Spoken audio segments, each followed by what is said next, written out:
Well, hello once again from Salt Church on the Costa Blanca in Spain.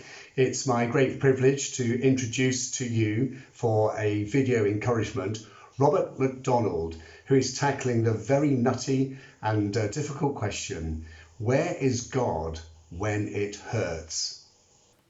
Hello, my name is Robert Macdonald. I'm a member of Salt Church, Montesinos in Spain.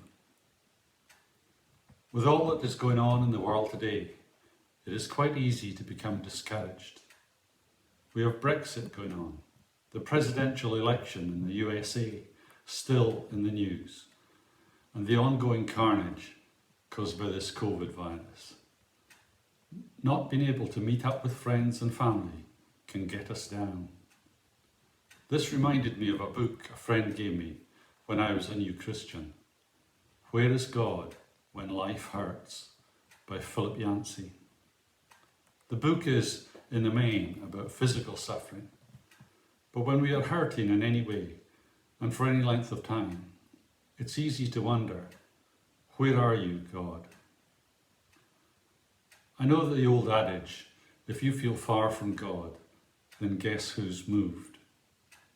But if we are really honest with ourselves, I'm sure we all of us have times of disappointment, times of worry or stress, when we do wonder, where are you, God?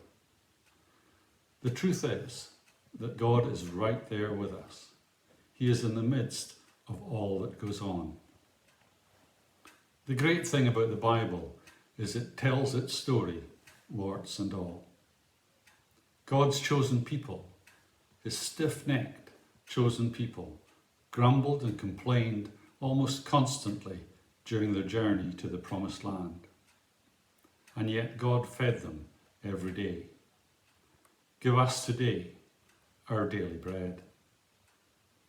The fact that their shoes and clothes didn't wear out in all that time is almost glossed over and an aside compared to their murmurings and complaining.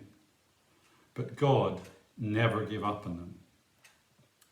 Noah, who took years to build his ark, must have been concerned about what lay ahead for his family and the animals as they climbed the ramp to enter the boat.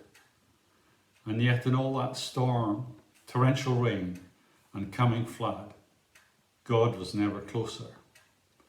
We read in Genesis, the Lord shut them in. Also in Genesis, we read the story of all the trials and disappointments in Joseph's life. It seemed Joseph lurched from one disaster to another, one disappointment to the next. Yet several times through the story, we read, the Lord was with him. We're all well aware of the Apostle Peter and his own torment and disappointment after his denial of Jesus.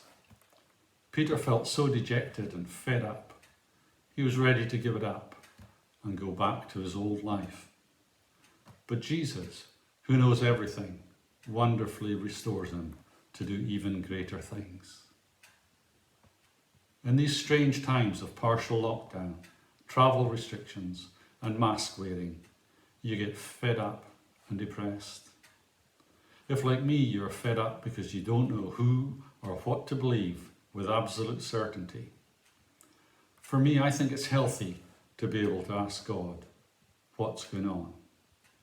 I think it's healthy to wonder, where are you, God? For me, this is not a lack of faith, but a sign of a strong relationship between a Heavenly Father and his inquiring or troubled child.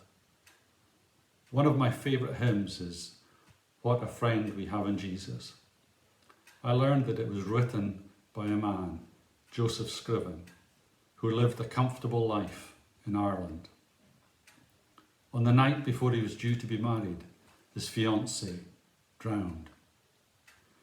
The wonderful words he penned could only come from someone who was broken with such a real tragedy. He writes of griefs, pain, sorrow, which he must surely have felt.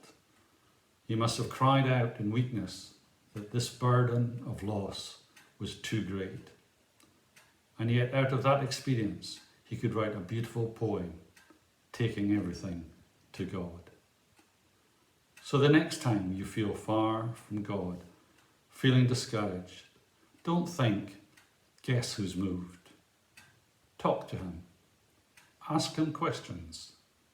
Just maybe God has other things planned for you and just wants to get your attention.